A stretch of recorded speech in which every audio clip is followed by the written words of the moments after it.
안녕하세요. 저는 아들 하나를 키우고 있는 여자입니다. 사실 혼자서 키우고 있죠. 이혼한 지는 꽤 오랜 시간이 지났는데 그 후로 참 사연도 많고 운명이 나에게 왜 이러나 싶은 일들도 많았어요. 그래도 그냥 누구나 사는 게 힘든 순간이 있는 법이겠지 하면서 꿋꿋하게 이겨냈는데요. 그랬던 저에게 남들에게 알리고 싶은 믿을 수 없는 사건이 일어났어요. 어릴 때부터 부모님이나 가족들 없이 혼자 지냈던 제가 맨 처음 일을 시작한 곳이 바로 식당이었어요.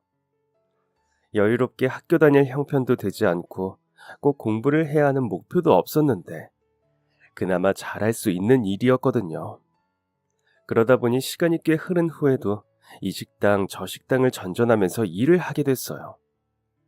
그러다가 경력이 쌓이면서 큰 식당에서 일을 하게 되었는데 바로 제가 남편을 만났던 곳이죠. 사실 그 사람은 그 식당 주인 부부의 아들이었어요. 저는 부모도 없고 가진 돈도 없어 남의 식당에서 일하는데 넉넉한 집안에서 장손이라며 귀한 대접을 받고 자라 부모님 가게여도 일손 한 번 도운 적이 없는 도련님이었죠. 친구들 데리고 밥 먹으러 왔다가 우연히 저를 만나고는 대체 어디에 반한 건지 첫눈에 홀딱 빠졌다며 쫓아다니기 시작했어요. 물론 그의 부모님이자 가게 사장님들은 못마땅해 했어요.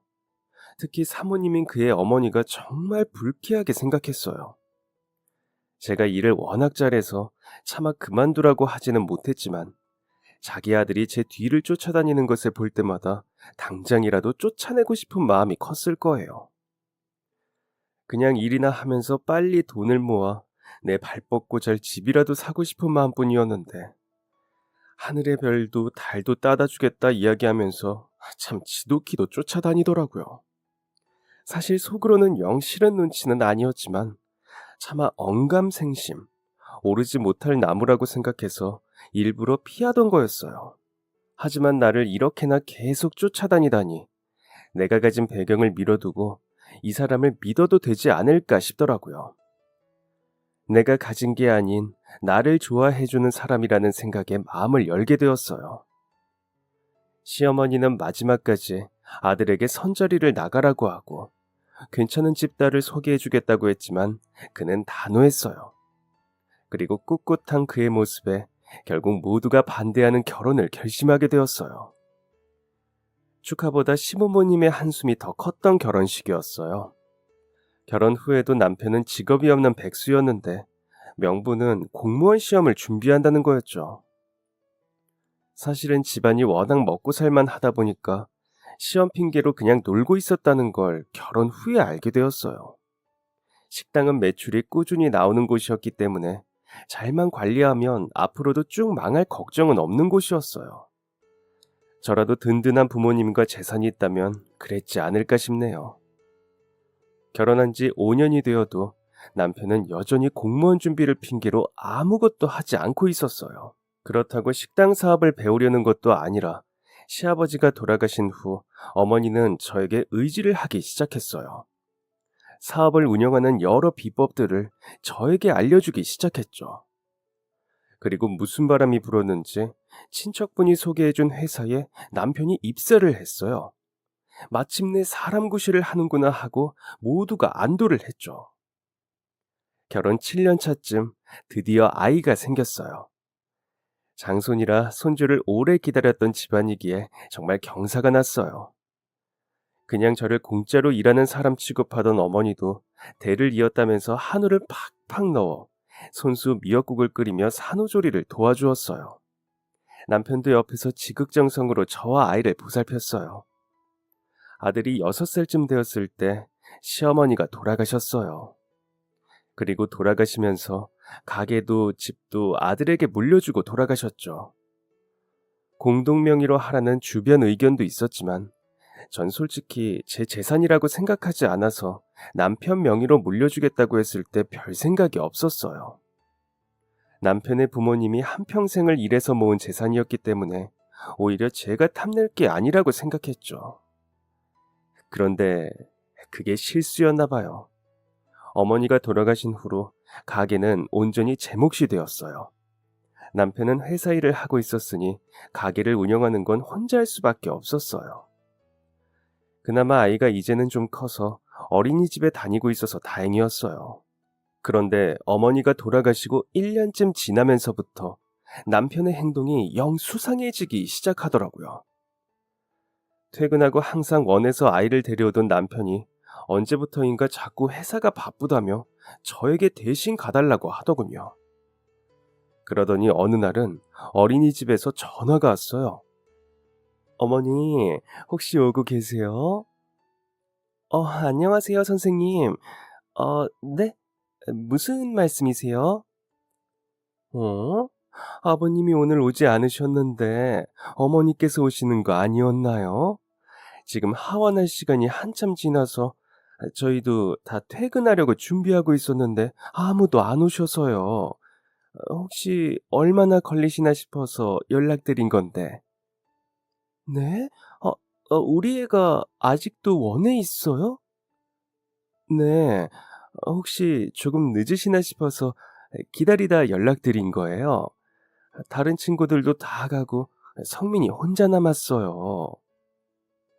어머, 죄송해요. 애 아빠가 데리러 간 줄 알았어요. 죄송해요. 선생님, 제가 얼른 갈게요. 저는 가게 이모님들에게 이야기하고 얼른 뛰어나갔어요. 시계를 보니 하원 시간이 훌쩍 지났는데 아직도 아이가 어린이집에 있었다니. 친구들은 너도 나도 집에 가는데 혼자서 얼마나 불안했을까 싶었어요. 게다가 선생님들도 벌써 아이들이 다 갔을 시간인데 우리 애가 가지 않아서 퇴근도 못 하셨을 거 생각하니 너무 죄송하더라고요. 그리고 혹시나 이 일로 인해서 우리 애가 미움받는 것은 아닐지 걱정이 되기도 했어요.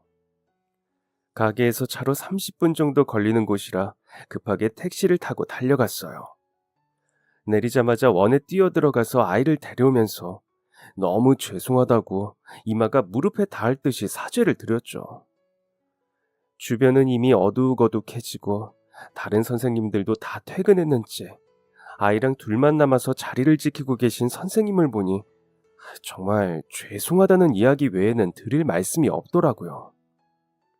아이를 데리고 오면서 선생님에게도 너무 부끄러웠고 아무리 애 아빠가 데려오기로 했다지만 하원은 잘 했는지 집에는 잘 갔는지 신경 쓰지 못한 제가 엄마로서도 부끄럽다는 생각이 들었어요. 집에 가보니 남편은 아직 들어오지 않은 상태였어요. 핸드폰으로 전화를 해봤지만 받지 않았어요. 혹시 몰라서 회사로 전화를 해보니 늦은 시간까지 야근하는 사람인지 직원이 받더라고요. 여보세요? 안녕하세요. 저 이 과장님 와이프인데요. 혹시 과장님 자리에 있나요? 전화 연락이 안 돼서. 네? 이 과장님이요? 이용식 과장님 말씀하시는 건가요? 네, 맞아요. 자리에 있으면 좀 바꿔주시겠어요? 이 과장님이 혹시 회사에 있다고 하셨어요? 그분 퇴사한 지 벌써 1년 정도 됐는데. 네? 아, 퇴사요? 네. 자세한 건 직접 여쭤보시는 게 나을 것 같아요. 멀쩡히 잘 다니고 있는 줄 알았는데 퇴사라니 기가 막혔죠. 그러면 그동안 매일 출근한다, 야근한다 하고는 애도 내팽개치고 어디서 있었던 건가 싶었어요. 그리고 자정이 다 되어서야 남편이 들어왔어요. 저는 아이를 먼저 재우고 뜬 눈으로 남편의 귀가를 기다리고 있었죠. 현관문에서부터 남편의 술 냄새가 풍겨왔어요. 어, 어디 다녀와? 오늘 거래처 회식이 있어서. 오늘 어린이집에서 연락 온 거 알아? 당신이 애 데리러 못 가는 거였으면 나한테 전화라도 했어야지. 친구들 다 집에 가고 선생님은 퇴근도 못 하시고 우리 애 봐주고 계셨던 거 알아? 혼자 남아서 애가 얼마나 걱정했을지 생각은 해봤어?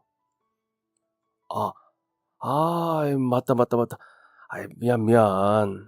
내가 높은 분들이랑 있어서 연락할 타이밍이 없었어. 미안해. 그놈의 거래처. 거짓말 좀 하지 마. 당신 대체 지금까지 어디서 뭐 하고 다닌 거야? 어디서 뭐 하긴. 나가서 돈 벌었다고. 내가 오늘 회사에 전화해봤어. 당신 퇴사한 지 1년이 넘었다며. 그동안 일 핑계를 대고 대체 어디서 뭐 한 건데? 저도 모르게 너무 화가 나서 결혼하고 처음으로 소리를 질렀어요. 남편은 처음 보는 제 모습에 깜짝 놀란 듯 하더니 이내 자기가 더 성질을 부리기 시작했어요. 아니, 회사에는 뭐하러 전화를 해? 아주 남편 망신을 다 시키네. 그래, 회사 그만뒀다. 능력도 없는 게 나이는 계속 들어가고 지인 소개로 입사했다고 계속 눈치 주길래 그래서 그만뒀어. 에휴, 일부러 승진도 누락시키고 계속 제발 나가라고 아주 고사를 지내더라. 그래서 때려치웠어. 근데 그래도 내가 가장이니까 우리 가족 밥은 벌어 먹여야겠다 싶어서 나는 나가서 인력사무소도 가고 건설 현장에서 시멘트도 나르고 다시 일자리 알아보느라 얼마나 고생했는데. 남편은 정말 억울하다는 듯이 가슴을 퍽퍽 치면서 바닥에 주저앉아 한탄했어요. 자기는 가장으로서 이 집안에 최선을 다하려고 했는데 속도 모르고 이렇게 면박을 준다면서 너무 억울해하더라고요. 그리고 그 연기에 또 깜빡 속았죠. 아니, 그런 일이 있었는데 왜 말을 안 했어? 당신도 참. 가게 매출이 조금 떨어지긴 했어도 우리 세 가족 밥 먹고 살기에 부족한 돈은 아니잖아. 빠듯하게 생활해야 하기는 해도 당신 그렇게 몸쓰는 일 하면서까지 생계를 이어가야 할 정도는 아니니까. 아, 진짜 미련한 사람 같으니라고. 그런 걸 왜 말을 안 해? 왜 말을 안 하고 이렇게 사람을 오해하게 해?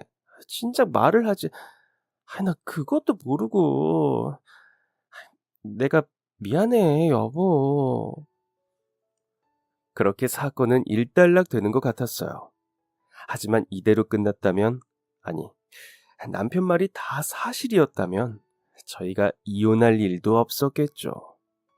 진실이 밝혀진 것은 그로부터 반년쯤 더 지나서였어요. 거의 2년 가까이 모르고 지냈다니, 아휴, 저도 참 미련하죠. 그날은 가게에서 일하는데 계속 머리가 아프고 몸이 으슬으슬한 게 몸살 기운이 있는 것 같더라고요. 그래서 직원들에게 사정을 말하고 일찍 집으로 향했어요. 남편에게는 오늘 몸이 안 좋아서 일찍 집에 간다고 연락을 남기고 들어갔죠. 그리고 방에 누워있는데 갑자기 벨이 울렸어요. 이 시간에 뭔가 싶어서 나가보니 무슨 등기가 왔다고 하더라고요. 남편 앞으로 온 거였어요. 남편 거라 그냥 서재에 놔야지 했는데 보니까 웬 저축은행에서 발송한 거예요. 처음에는 광고인가 싶었는데 그 앞에 빨간 스탬프로 독촉장이라고 적혀 있더라고요. 그 글씨를 보자마자 이건 무조건 봐야겠다는 생각이 들었어요. 급하게 뜯어서 펼쳐본 순간 저는 그만 자리에 주저앉고 말았어요. 거기에는 우리 집과 가게로 대출을 받고는 돈을 갚지 않았다고 빨리 내라는 이야기가 쓰여 있었어요. 너무 황당해서 말도 나오지 않았어요. 그러더니 잠시 후 남편이 어딘가에서 헐레벌떡 뛰어왔더군요. 이게 뭐야? 당신 이게 뭐냐고? 제가 소리를 지르며 독촉장을 집어 던지자 남편은 아무 말도 하지 않고 서 있었어요. 잘못했다는 이야기도 상황에 대한 설명도 아무것도 하지 않았어요. 그런데 남편의 모습을 보니 어딘가 이상했어요. 건설 현장에서 일하다 온 사람이라고 치기에는 너무 짙은 향수 냄새가 몸에서 나고 있었고 머리는 금방 감은 듯이 촉촉하게 젖어 있었어요. 당신 어디 있었어? 일하다 온 거 맞아? 우리 이혼하자. 남편은 이제 다 끝났다고 생각했는지 아니면 오래전부터 이 순간을 기다려오면서 준비했는지 모르겠지만 대뜸 이혼 이야기를 먼저 꺼냈어요. 알고 보니 그동안 제가 오기 전에 독촉장을 자신이 받아서 다 숨겨놨더라고요. 독촉장의 향수 냄새만으로도 충분히 어이가 없는데 무슨 이혼을 이렇게 당당하게 이야기하나 싶었어요. 그렇게 며칠을 싸우다가 결국 이혼을 하기로 했어요. 남편은 그동안 일을 구하러 다녔지만 차마 몸쓰는 건 할 수가 없었다며 생활비를 주기 위해서 대출을 받았다고 했어요. 저는 그 말을 또 믿었어요. 그래서 집과 가게를 팔아서 빚부터 갚고 나머지 돈을 위자료로 주겠다고 하길래 알겠다고 했어요. 그런데 그동안 쌓인 이자와 채무가 워낙 커서 다 갚고 나니까 남는 게 없었어요. 뭣도 모르고 합의 이혼을 했는데 나중에 알고 보니 회사 그만두기 전쯤부터 바람을 피우고 있었어요. 어머니가 아프시면서 다니던 병원의 간호사였다고 하더군요. 그렇게 어머니 병원은 신경 쓰지 마라, 가게에만 집중하라 하더니 저는 그게 저를 위해서 꾸준히 일을 대신 해주는 거로만 생각했는데 사실은 그게 아니었어요. 남편은 그 간호사랑 만나기 위해서 계속 병원에 갔던 거였죠. 그리고 이 사실이 회사에 소문이 나기 시작하면서 내부에서 꽤 시끄러워졌다고 해요. 특히 회사 내에서도 여자 직원들과 요즘 말로는 썸이라고 하나요? 연애는 아니지만 그 비슷한 정황들이 몇 번 있었고 이게 논란이 되어서 입방아에 오르다가 결국 퇴사한 거라고 하더라고요. 퇴사하고 나서도 집에 월급을 가져다 줘야 하고 내연녀에게도 가방이니 속옷을 갖다 바치고 고급 호텔까지 다니느라 대출까지 받아서 쓴 거였어요. 나중에 제 짐에 섞여있던 남편의 카드 명세서를 보고서야 알았는데 후에 들은 이야기로는 무슨 리조트 멤버십을 사주고 오피스텔도 사줬다고 하네요. 한마디로 집이랑 가게로 대출 내서 저는 빈털터리를 만들고 자기는 내연녀 이름으로 재산을 빼돌린 거였어요. 이 사실을 진작 알았다면 이혼 소송을 해서 위자료를 잔뜩 받았을 텐데 너무 늦게 알아버렸어요. 사실 알았을 때 다시 소송을 할까 싶은 생각이 들었지만 이내 그 사람 돈을 받고 싶지 않다고 마음을 정리했어요. 집안에서는 장손 아들이라고 어른들은 애를 꼭 데려가야 한다고 이혼 때도 난리였는데 다행히 남편은 그 당시 그 여자한테 미쳐 있어서 그랬는지 양육권이고 뭐고 포기했었거든요. 괜히 그 사람한테 돈을 받았다가 다시 애를 데려간다고 할까봐 겁이 나서 나중에 모든 진실을 알고 나서도 그냥 침묵했어요. 초등학생인 아들 데리고 오갈 데가 없어서 알아보던 중에 한 부잣집의 가정부로 들어가게 되었어요. 마침 거기가 시내에서 많이 떨어진 곳에 있어서 숙식을 제공한다고 하더라고요. 제 사정을 이야기했더니 그러면 아들도 데리고 와서 지내도 된다고 하길래 들어갔어요. 그렇게 1년을 그 집에서 열심히 일했어요. 학교까지 걸어서 40분 거리라 그 집에 살면서 아들도 등 하교하느라 꽤 애를 먹었죠. 그래도 우리 애는 마음 따뜻하게 다 이해를 해줬어요. 부모님 이혼하고 자기도 꽤 속이 썩을 텐데 늘 괜찮다고 오히려 엄마를 위로해주는 아이 덕분에 더 이악 물고 버텨낼 수 있었죠. 딱 1년, 정말 열심히 돈을 모아서 저렴하게 나온 가게 하나를 임대하게 되었어요. 근처에 학교가 있어서 분식집을 하던 곳이었는데 영 맛이 없어서 장사가 잘 되지 않았다고 하더라고요. 다른 가게로 바꾸고 싶으면 바꿔도 된다고 하는데 제가 보기에는 딱 분식집 자리였어요. 맛만 제대로 잡으면 손님은 금방 모을 수 있겠다 싶더라고요. 큰 식당도 운영했던 경험이 있어서 그런지 별로 어렵게 느껴지지 않았어요. 가게 간판부터 바꾸고 동네 사람들이라 단골될 확률이 높으니 항상 친절하게 대했어요. 그랬더니 전에 분식집이 있을 때와 다르게 금방 매출이 자리를 잡더라고요.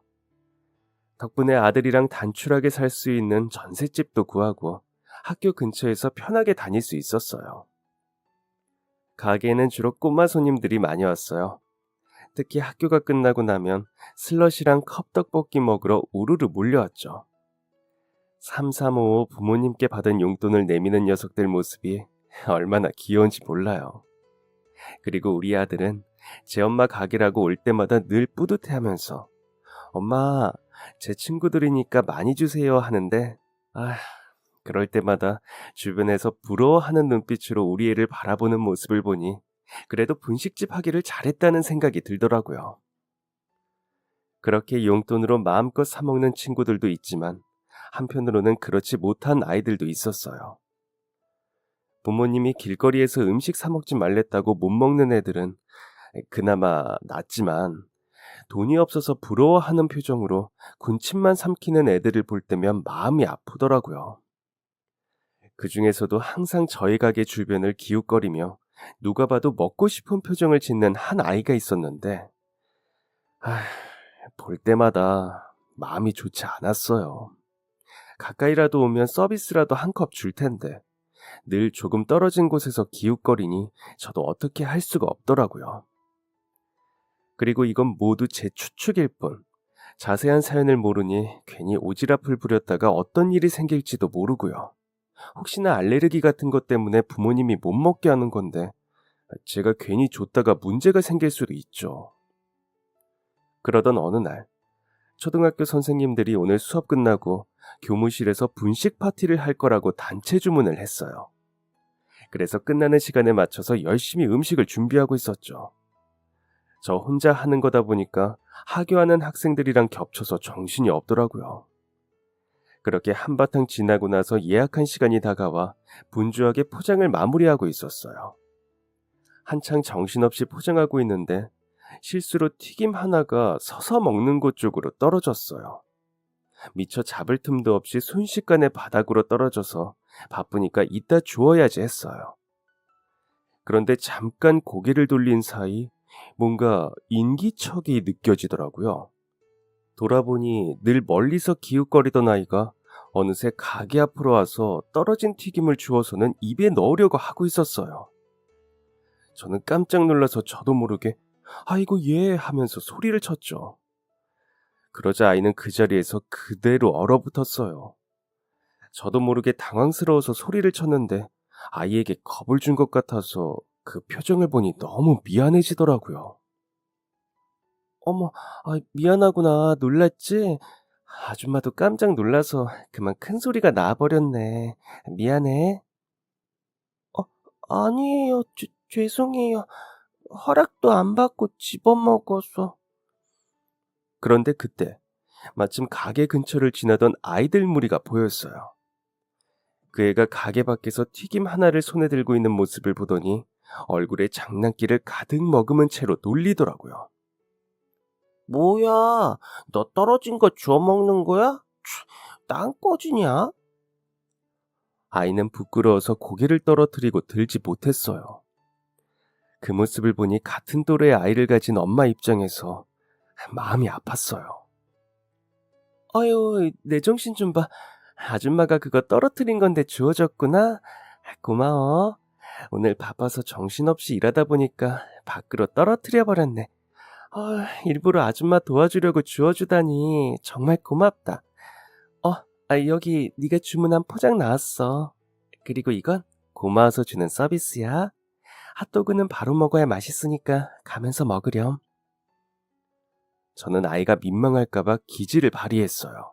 얼른 손에 있던 튀김을 휴지로 잡아서 쓰레기통에 버리고 예약 때문에 포장해둔 떡볶이랑 튀김 한 봉지를 꺼내서 아이 손에 전해주었죠. 그리고 고맙다면서 핫도그도 하나 손에 쥐어주었어요. 아이는 어리둥절하더니 제가 한쪽 눈을 찡긋거리며 사인을 보내자 자신을 놀리던 친구들 얼굴을 한 번씩 보고는 고맙습니다 인사를 하고 사라졌어요. 그 모습을 보고 아이를 놀리려던 친구들도 머쓱해져서는 돌아가더라고요. 그리고 며칠 후 아이가 다시 가게로 찾아왔어요. 검은 봉지를 들고 찾아와서는 저에게 불쑥 내밀더라고요. 그때는 정말 감사했습니다. 보니까 봉지 안에는 찐감자랑 옥수수가 들어있었어요. 그거 할머니가 시장에서 파시는 건데 제가 친구들이랑 나눠 먹을 거라고 달라고 부탁드렸어요. 돈으로 드려야 하는데 제가 용돈도 없고 할머니에게 돈을 달라고 하기도 좀 그래서 죄송합니다. 이거라도 받아주세요. 어머, 아줌마가 감자랑 옥수수 엄청 좋아하는데 그리고 너한테 돈 받으려고 준 것도 아닌걸? 네가 달라고 한 것도 아닌데 그냥 내가 막 준 거잖아. 괜찮아. 애들이 놀릴까 봐 일부러 신경 써주신 거 알아요. 감사합니다. 너 혹시 감자 설탕에 찍어 먹어봤니? 그렇게 먹으면 진짜 맛있는데. 아줌마 혼자 먹으면 심심한데 같이 먹고 갈래? 저는 아이와 앉아 감자와 옥수수를 먹으면서 이런저런 이야기를 나눴어요. 원래 이 동네에서 사는 애가 아니었는데 가정 형편이 어려지면서 부모님이 아이를 할머니에게 맡기고 일을 하러 다닌다고 하더라고요. 아버지는 멀리서 배를 타고 어머니는 그 근처의 식당에서 일을 하느라 벌써 몇 달째 얼굴을 보지 못했다고 했어요. 그래서 할머니와 둘이 지내는데 연세도 많으시고 시장에서 아침 일찍부터 저녁까지 감자와 옥수수를 쪄서 판다고 하시더라고요. 집에서는 늘 혼자 있다시피 하고 할머니도 형편이 좋지 않아서 떡볶이 사 먹을 돈 달라는 이야기도 꺼낼 수 없어 항상 주변만 맴돌았다고 해요. 지나갈 때마다 너무 맛있어 보였어요. 친구들이 여기 이야기 엄청 많이 해요. 진짜 맛있다고. 용돈 받는 날이나 수업 끝날 시간 다가오면 애들은 맨날 오늘은 떡볶이랑 튀김 먹을 거다, 슬러시도 먹을 거다, 그런 이야기하느라 들떠 있었어요. 사실 그거 보면서 진짜 부러웠어요. 괜히 구경이라도 하고 싶어서 서성거렸는데 볼 때마다 너무 맛있어 보여서. 그런데 그날 밖으로 떨어뜨리시길래 얼른 주워 먹으면 그거 괜찮지 않을 거고, 가게 밖에 떨어진 거니까 먹어도 되지 않을까 싶었어요. 근데 그 가게 밖에 떨어져도 아줌마 음식인데 죄송해요. 아이는 말끝을 흐리더니 다시 죄송하다고 하더군요. 저는 그런 아이의 모습에 마음이 아팠어요. 어린 시절 없이 살던 제 모습이 떠오르기도 했어요. 그래서 앞으로 먹고 싶으면 언제든지 오라고, 아줌마도 너랑 같은 나이의 아들이 있어서 챙겨주고 싶다고 이야기했어요. 하지만 아이는 그 후에도 가게에 오지 않았어요. 아마 염치 없다고 생각했던 것 같아요. 그래서 저는 멀리서 아이가 보이면 얼른 불렀어요. 떡볶이, 튀김은 물론 떡꼬치나 핫도그, 슬러시까지 저희 가게에서 파는 음식을 틈틈이 챙겨주었죠. 가끔은 집에 가서 할머니랑 같이 먹으라고 김밥이랑 넉넉히 포장해주기도 했어요. 그로부터 한 몇 주 뒤, 아들이 저에게 부탁이 하나 있는데 들어줄 수 있냐고 물어봤어요. 무슨 가지고 싶은 장난감이라도 있는 건가 싶었죠. 그게 혹시 우리 가게에서 친구 생일 파티를 해도 될까? 생일 파티? 우리 가게에서 하고 싶은 친구가 있어? 해도 되지. 몇 명인데? 어, 같은 반 친구인데, 그런데 그 친구가 생일 파티할 돈이 없어. 그래서 혹시 엄마가 그 공짜로 생일 파티 해줄 수 있을까? 나 용돈 모아둔 거 있는데 이거 보태서. 그러더니 아들은 갖고 싶은 장난감이 있다며 모으고 있던 저금통을 저에게 내밀었어요. 그동안 뭘 사달라거나 해달라고 부탁했던 적이 없던 아이였기에 조금 당황스러웠어요. 게다가 자기가 가지고 싶은 장난감이나 어디 놀이공원에 데려다 달라는 것도 아니고, 같은 반 친구가 돈이 없어서 생일 파티를 열지 못해 저희 가게에서 자신의 용돈을 보태서 열어달라니. 초등학생이 무슨 이렇게 속 깊은 부탁을 하나 싶기도 하고, 우리 아들은 대체 누구를 닮아서 이렇게 마음이 착한가 싶더라고요. 저는 아들이 너무 사랑스럽고 자랑스럽고 뿌듯해서 아주 세게 꼭 안아주었어요. 그리고 친구들도 얼마든지 데려와도 좋다고 엄마가 다 준비할 테니까 걱정하지 말라고 이야기했어요. 저는 친구 이름을 알려달라고 해서 정성스럽게 초대장도 만들었어요. 날짜랑 시간, 장소를 적고 봉투에 담아서 아들한테 학교 가서 나눠주고 싶은 친구들한테 다 주라고 했죠. 몇십 명이, 몇백 명이 와도 괜찮으니까 우리 아들이랑 친구가 데려오고 싶은 만큼 다 데려와. 알겠지? 아들은 한박 웃음을 지으면서 초대장을 들고 학교로 갔어요. 그리고 수요일 수업이 끝나고 아들과 함께 친구들 6, 7명 정도가 가게로 왔어요. 그런데 아들이 잡아 끌면서 온 친구를 보니 떨어진 튀김 때문에 저와 인연이 생긴 바로 그 아이더라고요. 어머, 생일이라고 했던 아이가 이 친구였구나. 저는 더욱 반갑게 아이를 맞이했어요. 안녕하세요, 아주머니. 감사해요. 생일 파티 해주셔서. 어머, 아니야. 아줌마 가게에서 생일 파티도 해주고 오히려 영광인데? 우리 애랑 친구였다니. 진작 자주 놀러 오지. 제가 그 친구와 다른 애들을 반갑게 맞이하자 아들은 더욱 뿌듯한 마음이 들었는지 싱글벙글 한바구음을 짓고 있었어요. 저에게 계속 엄마 정말 고마워 하면서 뒤에 와서 꼭 껴안더라고요.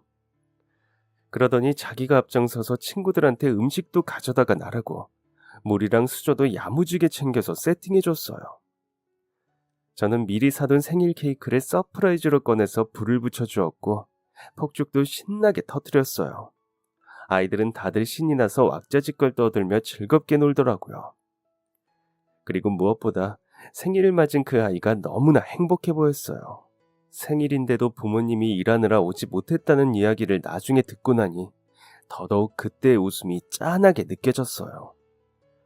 저는 아들에게 이야기해서 나중에도 시간 되면 그 친구 데리고 자주 놀러 오라고 했어요. 그리고 꼭 저희 가게가 아니라도 길 가다 맛있는 거 있으면 사 먹으라고 용돈도 조금 더 올려주었죠. 두 아이는 이후에도 붙어 다니면서 맛있는 것도 사 먹고 숙제도 공부도 같이 하면서 돈독하게 우정을 쌓으면서 지냈어요.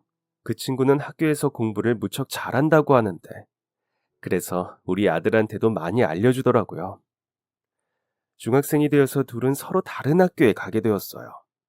그래도 종종 만나서 노는 것 같았어요. 가게도 장세가 잘 되면서 어느 정도 돈을 모았을 때쯤이었어요. 이 돈으로 이제 전세 대신 작은 아파트라도 들어가야겠다고 했는데 건물주가 갑자기 월세를 올리겠다고 하더라고요. 그런데 월세가 너무 높았어요. 이 돈 낼 거 아니면 가게를 비워달라고 하는데 한마디로 갑질이었어요. 저희 분식집 매출이 올라가니 자기가 차지하려는 못된 심보였죠. 차마 그 많은 월세를 낼 수는 없었어요. 고민이 많았는데 같은 건물에 사는 애엄마 한 명이 자기 지인이 이번에 가게를 내놓는다면서 이야기를 꺼냈어요. 자리가 꽤 좋은데 몸이 안 좋아서 더 이상 할 수 없는 상황이라 급하게 처분하는 바람에 아주 저렴하게 넘기려고 한다는군요. 이 가격에 아무한테나 넘기기는 좀 그렇고 가까운 사람한테 넘기려고 부동산 대신 주변을 수소문하고 있다고 했어요. 그 엄마가 부동산 중개소에서 일해서 아는 사람도 많고 건물 관리는 저보다 더 잘할 테니까 귀가 솔깃했어요. 소개해준다는 가게를 둘러보러 갔더니 지금 하는 것보다 더 깔끔하고 크기도 혼자 운영할 수 있을 정도로 적당하더라고요. 무엇보다 매매가가 이 정도면 진짜 이득이라는 생각이 들었어요. 잠깐 눈앞에 이윤에 욕심이 생겨 제대로 알아보지도 않고 바로 계약서에 서명했어요. 가게 근처로 이사를 하려고 전세까지 내놨어요. 가게를 넘겨받기로 한 날 들떠서 방문했는데 이상하더라고요. 분명히 지금쯤 물건도 다 빼고 빈 곳이어야 할 매장이 여전히 운영하고 있었어요. 저 여기 가게 넘겨받은 새로운 사장인데요. 네? 아휴, 아니 또요? 아이, 거참 진짜 매번 설명하는 것도 난감하네. 제가 여기 사장이고요. 가게 내놓은 적도 없고 아줌마 사기 당한 거니까 경찰서부터 가세요. 너무 황당해서 말도 나오지 않았어요. 보니까 가게는 내놓은 적도 없고 생판 모르는 사람이 자신의 매장인 척 사람들 몰고 와서는 둘러보게 하고 거짓말을 한 거였더라고요. 너무 황당했어요. 경찰서에 가보니 저 말고도 피해 사례가 벌써 2건이나 접수되었다고 하더군요. 너무 어이가 없어서 말도 나오지 않았어요. 그리고 그 가게를 소개해준 이웃집부터 찾아갔어요. 문을 두드리니까 아무도 나오지 않더군요. 나중에 들어보니 그 여자가 가짜 주인하고 짜고는 주변의 어리숙한 사람들을 대상으로 제대로 사기를 치고 나른 거였어요. 당장 전 재산을 털어넣었던 터라 앞길이 막막했어요. 진짜 이걸 어떻게 해야 하나 말도 나오지 않았죠. 그래도 어쩔 수가 없었어요. 다행히 벌써 몇 년이 지났는데 이전에 일했던 집과 연락이 닿았어요. 너무 감사하게도 그곳에서 다시 전처럼 숙식을 제공하며 일을 할 수 있도록 해주셨고, 저는 아들을 데리고 분식집을 하기 전 지냈던 부잣집 가정부로 다시 들어갔어요. 너무 원통하고 분통했지만 제가 제대로 알아보지도 않고 허울 좋은 거짓말에 속아 넘어간 거라 누굴 탓할 수도 없었어요. 돌다리도 두들겨보고 건너라고 했는데 제 욕심이 과해서 그럴 생각도 하지 않은 거였죠. 그렇게 완전히 빈털터리가 된 저는 은행 대출을 갚아나가면서 다시 어렵게 살기 시작했어요. 아들은 제일 친한 친구와도 떨어지고 다시 먼 거리의 학교에 다니느라 매우 속상한 눈치였어요. 그래도 엄마를 생각해서 티내지 않고 애써 괜찮은 척을 하더라고요. 그런 아들에게 미안해서라도 얼른 다시 일어나자고 다짐했어요. 몇 년을 열심히 일하며 이자를 갚아나갔어요. 그리고 아이가 고등학교에 들어가고 나서는 이자도 갚고 다시 전셋집을 얻을 수 있을 정도의 돈을 모았어요. 가게를 하면서 크게 데인 적이 있어서 그런지 다시 장사할 엄두는 못 내겠더라고요. 그래서 작은 전셋집을 구해서 아이와 함께 나가 살면서 계속 다른 집 가정부로 일을 하러 다녔어요. 힘든 상황이지만 아들은 바르게 자라주었어요. 공부도 열심히 해서 수능에서 좋은 성적도 받았어요. 그리고 서울의 유명한 학교에도 붙었어요. 엄마, 나 대학 가지 말까? 한 1, 2년만 미루고. 좋은 대학에 붙었다는 기쁨도 잠시, 아들은 애써 붙은 학교를 포기할지 고민했어요. 사회 경험이니 여행이니 말도 안 되는 소리를 자꾸 하길래 계속 물어봤더니 결국은 돈 때문이더라고요. 우리 집 이제야 빚을 겨우 다 갚게 되었는데 자기가 대학 가느라 또 돈을 쓰면 다시 마이너스 아니냐고 걱정하고 있었어요. 아들, 엄마가 너 대학 뒷바라지도 못할까봐? 엄마 그렇게 약해 보여? 이 엄마, 이혼하고 우리 아들 명문대도 보낸 사람이야. 그거 졸업도 못 시킬까봐? 걱정하지 말고 너는 공부만 해. 열심히 공부해서 나중에 성공하면 그때 엄마한테 효도하던가. 아들의 대학 뒷바라지를 위해서 계속 열심히 일을 했어요. 나이가 들어갈수록 남의 집 일을 하는 게 점점 쉽지 않았지만 그래도 우리 아들 미래를 위해 이 정도는 버텨야지 하면서 지치는 순간마다 다시 힘을 끌어올렸어요. 그렇게 부잣집들을 돌아다니면서 일을 했는데 제가 야무지고 성실하고 무엇보다 음식 손맛이 좋다고 이야기가 퍼지면서 너도 나도 와달라고 연락했어요. 그리고 그중 돈을 아주 넉넉하게 주는 곳이 있어서 가게 되었어요. 주에 4일 정도만 출근하면 됐는데 그 전에 주 5일을 꼬박 일하던 곳보다 돈을 더 많이 주었어요. 집안이 엄청 넓기는 했지만 가족도 사장님 사모님이랑 군대에 간 아들뿐이라서 특별히 손가는 부분도 없었어요. 사장님은 주로 밖에서 식사하고 사모님 먹을 저녁과 반찬만 만들어두면 되었거든요.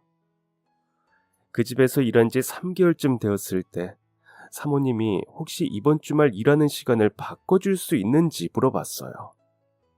아들이 군대에서 전역하는 날인데 지난번 휴가 나와서 제가 만든 갈비찜을 먹고는 너무 맛있어 했다고 해요.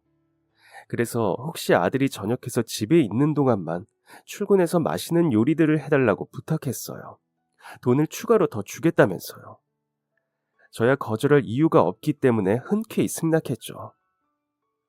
다음날 오전 일찍 미리 아들이 좋아하는 메뉴라고 적어준 메모를 가지고 장도 보고 재료 준비도 해두었어요. 그리고 그날은 특별히 집을 더 깨끗하게 청소했어요. 평소에도 청소하기는 하지만 주인이 온다고 하니 도련님 방도 꼼꼼하게 신경 썼죠. 저녁하고 아들이 온다고 들뜬 사모님을 보니 괜히 제 기분도 덩달아 신이 났어요. 저도 군대에서 훈련 중인 아들이 생각나더라고요. 마치 제 아들이 오는 것 같은 마음으로 열심히 일을 하고 있었죠. 그리고 아래층에서 벨 누르는 소리가 나더니 창문으로 대문 밖에 군복을 입은 남성이 서 있는 것이 보였어요. 얼른 달려가서 문을 열어주었어요. 아유, 도련님 오셨어요? 문을 열면서 반갑게 인사를 했는데 고개를 숙이며 인사를 하던 도련님이 저를 보더니 순간 멈칫하는 거예요. 왜 그러나 싶어서 의아한 얼굴로 다시 얼굴을 쳐다보니 도련님은 손에 있던 짐도 다 바닥에 떨어뜨리고는 저한테서 시선을 떼지 못했어요. 뒤쪽에서 반갑게 아들을 부르며 사모님이 나오는 소리가 들렸는데 도련님은 갑자기 제 앞에서 큰절을 하더라고요. 저, 도련님 왜 이러세요? 아줌마 오랜만이에요. 우리 집에서 일하신다던 분이 아줌마였다니. 큰절을 하고 일어나는데 얼굴을 보니까 눈물을 흘리고 있었어요. 뒤에서 반갑게 달려오던 사모님도 아들이 저를 보며 우는 모습을 보더니 황당해서 입을 벌린 채 서 있었죠. 그러자 도련님은 다시 제 두 손을 꼭 잡았어요. 그동안 잘 지내셨어요? 어디 아픈 데는 없으시고요? 여기서 이렇게 뵙다니, 이런 우연이, 이렇게 반갈 수가. 여기서 일하시는지 알았다면 제가 더 빨리 인사드릴 수 있었는데 이렇게라도 다시 뵈니까 너무 반가워요. 온통 얼굴은 눈물 범벅이 되어서 코를 훌쩍거리면서 연신 반갑다고 고맙다고 인사를 했어요. 그 순간 갑자기 제 머릿속에 탁 하고 한 얼굴이 지나갔어요. 너는... 이제 기억나세요? 저예요.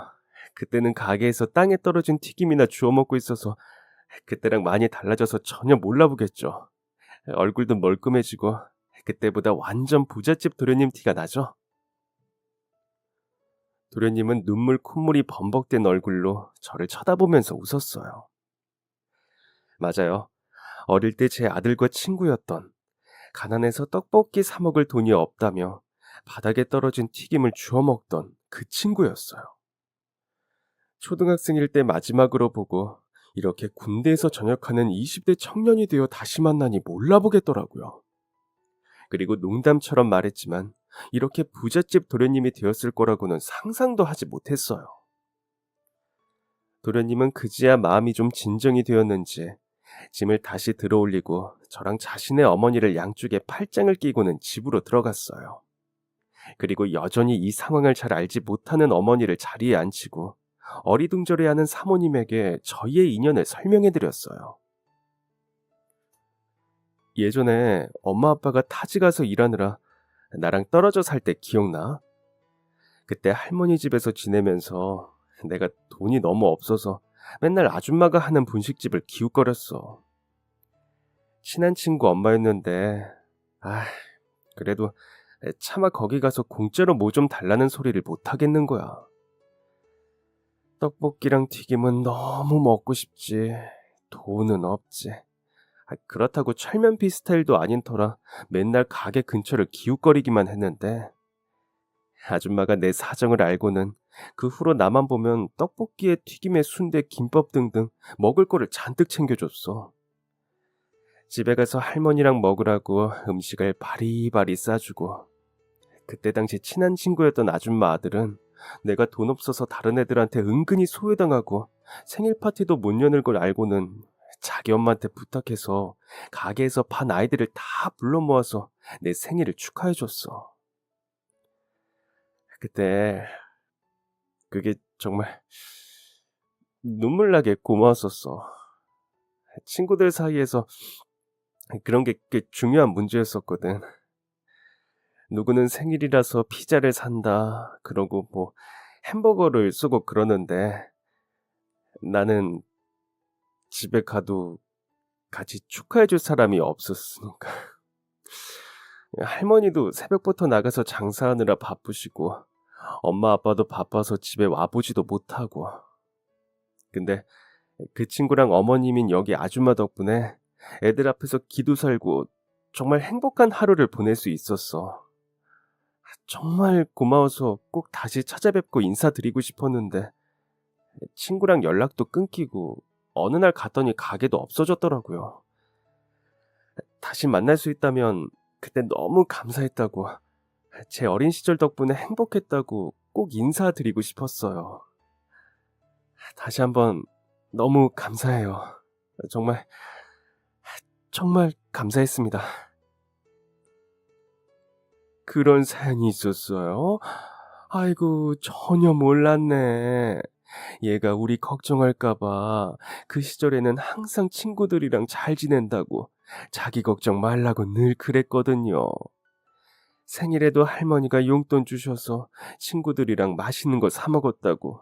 아휴, 그렇게만 들었었는데 그런 사연이 있었다니. 아휴, 내가 이렇게 귀한 분을 곁에 두고 몰라봤네. 아휴, 고마워요. 정말 고마워요. 그때 돈 버느라 애 챙길 시간도 정신도 없었는데 친부모보다 더 좋은 일 해주셨네요. 고맙습니다. 정말 고마워요. 지금이라도 제가 뭔가 보답할 수 있는 게 있을까요? 뭐라도 도울 일 있으면 무엇이든 말씀하세요. 아닙니다. 자식 가진 부모라면 다 그렇게 했을 거예요. 우리 애가 친한 친구라고 꼭 생일 파티를 해주고 싶다고 해서 했던 일이에요. 그리고 저도 어릴 때 부모님 돌아가시고 나서 없이 살아봐서 돈 없는 게 얼마나 힘들고 서러운 일인지 잘 알기에 그냥 마음 조금 더 쓴 거예요. 별거 아닙니다, 정말로. 그날은 퇴근한 사장님과 사모님, 전역한 도련님과 저까지 모두 한 테이블에 앉아 식사를 했어요. 들어보니 그때 사업이 어려워져 두 분이 열심히 일을 해서 빚을 갚고 다시 회사를 살려냈다고 하더라고요. 사모님과 사장님은 은인을 곁에 두고도 몰라봤다며 감사 인사를 몇 번이나 들었어요. 식사를 하면서 저희 아들에 대해 물어보길래 유명대학에 다닌다고 하니 정말 대단하다면서 혹시 졸업 때까지 등록금을 내줘도 괜찮을지 물어보았어요. 저는 너무 부담스러운 일이라고 말렸지만 어차피 회사에서도 이런 인재를 후원하는 게 다 투자라면서 부담 갖지 말라고 하시더라고요. 그리고 몇 주 후 출근했더니 사모님이 제 앞으로 계약서랑 가게 사진 몇 장을 들이밀었어요. 어, 이게 뭔가요? 예전에 분식집 하셨다고 들었어요. 저희가 운영하는 사업 중에 식품 분야가 있거든요. 그래서 예전 실력 발휘하셔서 분식집을 다시 운영해 보시면 어떨까 하고요. 부담 갖지 마세요. 저희도 분식 쪽은 처음이라 경력 있는 분에게 노하우를 전수하고 싶은 거예요. 가게 임대료나 인테리어, 기기 등 들어가는 비용은 저희가 다 부담할 테니까 메뉴 구성이랑 레시피를 좀 담당해 주세요. 잘 되면 본격적으로 체인 사업도 할 생각이에요. 그렇게 남의 집 가정부를 전전하던 저는 다시 분식집 사장님이 되었어요. 저는 정말 요리만 할 수 있도록 들어가는 비용은 나무젓가락 주문 하나까지도 전부 지원을 해주셨어요. 아들에게 이 소식을 알려주니 정말 기뻐하면서 친구 이름을 들으니 오랜만에 너무 보고 싶다고 하더라고요. 그리고 드디어 며칠 전 전역을 하게 되어서 오래전 헤어진 친구를 다시 만나게 되었는데요. 둘이 만나서 밤새도록 이야기를 나누며 신나게 놀았다고 하네요. 또 이제 군대까지 전역해서 멋진 청년이 된 든든한 아들과 도련님이 가게 개점 이후 틈틈이 도와주고 있는데요. 예쁘게 꾸며진 가게와 사랑스러운 두 아이들을 보니 그동안 제 삶에 일어났던 안 좋은 일들이 어쩌면 이렇게 좋은 복이 되어 돌아오려고 했던 건 아닐까 싶은 생각이 들어요. 앞서 많은 일들이 있었지만 그래도 무심코 베풀었던 친절이 이렇게 큰 행운으로 돌아오니 그래도 내가 잘 살았구나 싶은 생각도 드는데요. 앞으로도 지금의 마음 잊지 않고 나중에 가게가 잘 되면 매출도 더 좋은 일에 베풀면서 살고 싶네요. 그럼 지금까지 제 긴 사연 들어주셔서 감사합니다. 사연이 재미있으셨다면 구독과 좋아요를 눌러주세요. 감사합니다. 안녕히 계세요.